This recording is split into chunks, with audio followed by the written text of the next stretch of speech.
Bonjour, c'est avec joie que je te retrouve encore et encore. Et je ne me lasse pas de partager avec toi ces moments magnifiques que Dieu a mis à notre disposition pour grandir spirituellement. Aujourd'hui, nous voyons été sans pitié. Juste avant, prions. Notre Seigneur et notre Dieu, nous voici à nouveau en ta présence.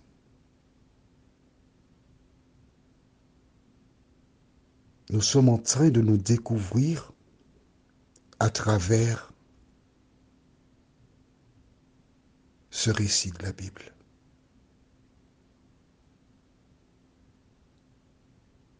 Nous sommes en train de voir comment nous aspirons à obtenir le pardon de Dieu. Mais quand il s'agit de nôtre, nous sommes prêts à le condamner. Seigneur,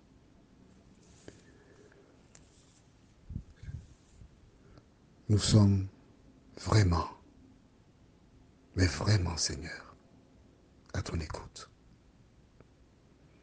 Nous ne voulons pas ouvrir la parole comme hier ou avant-hier et nous donner bonne conscience en disant que nous avons écouté. Nous ne voulons pas écouter, Seigneur. Nous voulons obéir à la parole.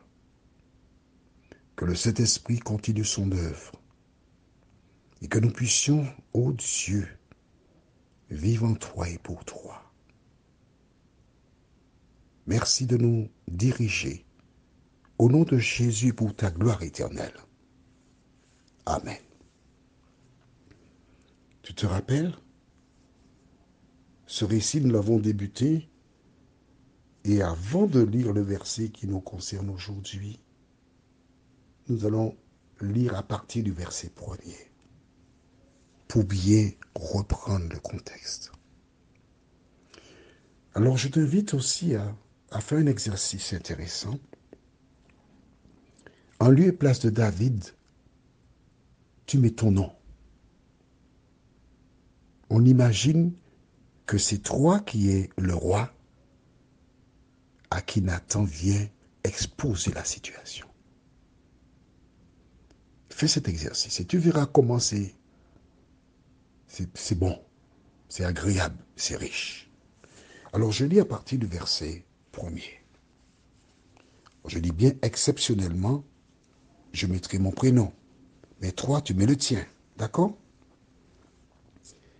L'Éternel envoya Nathan vers Jean-Claude, et Nathan vint à Jean-Claude et lui dit, il y avait dans une ville deux hommes, le riche et l'autre pauvre.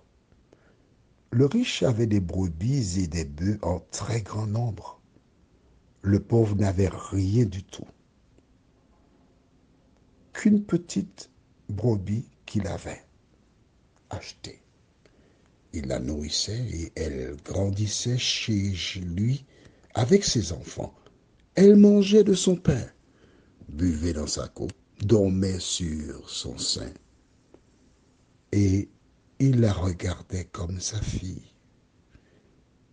Un voyageur arriva chez Jean-Claude et Jean-Claude n'a pas voulu toucher à ses brebis ou à ses bœufs pour préparer un repas au voyageur qui était venu chez lui. Il a pris la brebis du pauvre et l'a apprêtée pour l'homme qui était venu chez lui. La colère de Jean-Claude s'enflamma violemment contre cet homme et il dit à Nathan, l'Éternel est vivant, l'homme qui a fait cela mérite la mort. Je lève ma main, je propose qu'il soit mis à mort. Dans certaines communautés, on dira, je propose qu'il soit, qu'elle ou qu'il soit radié. Oui, il mérite cela. Il est virulent. Et le verset d'aujourd'hui, verset 6, et il rendra 4 brebis pour avoir commis cette action et pour avoir été sans pitié. Ah, c'est du bon jugement, ça, hein? Tu ne trouves pas? Oh oui, c'est très bon. Avant que l'homme soit tué, il va rembourser 4 brebis. Il a pris une, il va restituer 4. Dommages et intérêts. Et une fois que ça a été fait, on va le tuer.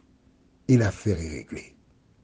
On va ôter au milieu du peuple l'injustice, la méchanceté. On fera le bien.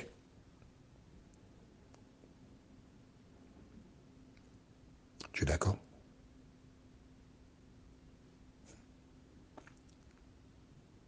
Vois-tu, quand une personne passe par un moment difficile, elle est fragilisée. Cette personne a tout ce qu'on lui propose, elle dira oui. Mais quand elle n'a pas de... Aux Antilles, on dit cela, moussage en soleil. Cela veut dire que ceux qui font... C'est une genre de farine que l'on met au soleil pour sécher. Mais quand tu mets cette farine au soleil, que fais-tu? Tu regardes le ciel.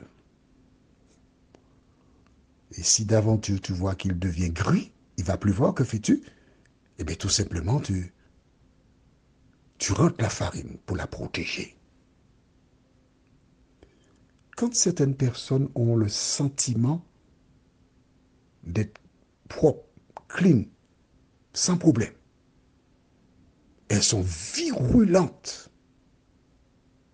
Ces mêmes personnes qui ont commis des actions illicites, elles ont oublié leur passé.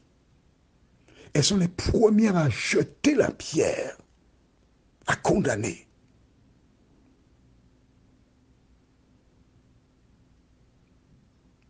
Et c'est pour cela, dans le Notre Père, Jésus a inculqué en disant,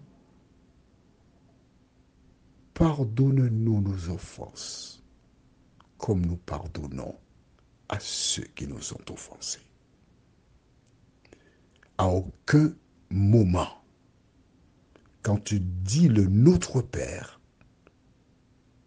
tu vois une parole prononcée pour condamner, juger quiconque. David est à milieu d'imaginer que c'est lui le riche. Il est à milieu d'imaginer que c'est lui le coupable. Il est virulent. Et il dit même qu'il a été sans pitié.